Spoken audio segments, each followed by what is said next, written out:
تعالوا اقول لكم على شويه ماتشات ما ينفعش تفوتوها في كاس العالم للانديه 2025. مبدئيا كده كاس العالم للانديه السنه دي جاي بشكل مختلف خالص. اول نسخه من النظام الجديد، وهي عباره عن 32 فرقه من كل قارات العالم، والولايات المتحده بتستضيف البطوله دي من 14 يونيو لغايه 13 يوليو.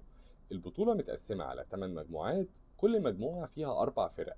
اول وتاني من كل مجموعه بيتاهلوا الدور ال 16، ومن بعدها أدوار إقصائية من ماتش واحد لغاية ما توصل للنهائي. وللأسف مفيش مباراة لتحديد المركز الثالث والرابع.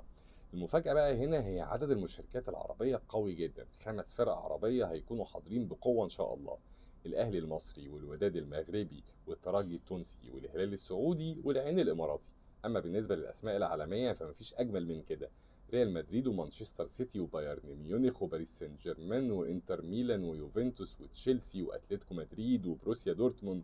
تحس كده انك هتتفرج على النهائي للتشامبيونز ليج هيحصل في الاخر يعني. كل الفرق دي جايه تحارب على اللقب.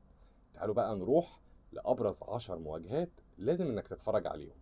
اولا الاهلي وانتر ميامي، المباراه الافتتاحيه وميسي طبعا في الصوره. الاهلي ضد بالميراس وده اختبار لاتيني صعب. وكمان الاهلي وبورتو دي مواجهه اوروبيه من العيار التقيل جدا جدا. اتفرج بقى على ريال مدريد والهلال، وسيتي مع الوداد، والعين مع اليوفنتوس، وسيتي مع العين، والترجي مع تشيلسي، ومان سيتي مع اليوفنتوس، ودي قمة أوروبية خالصة.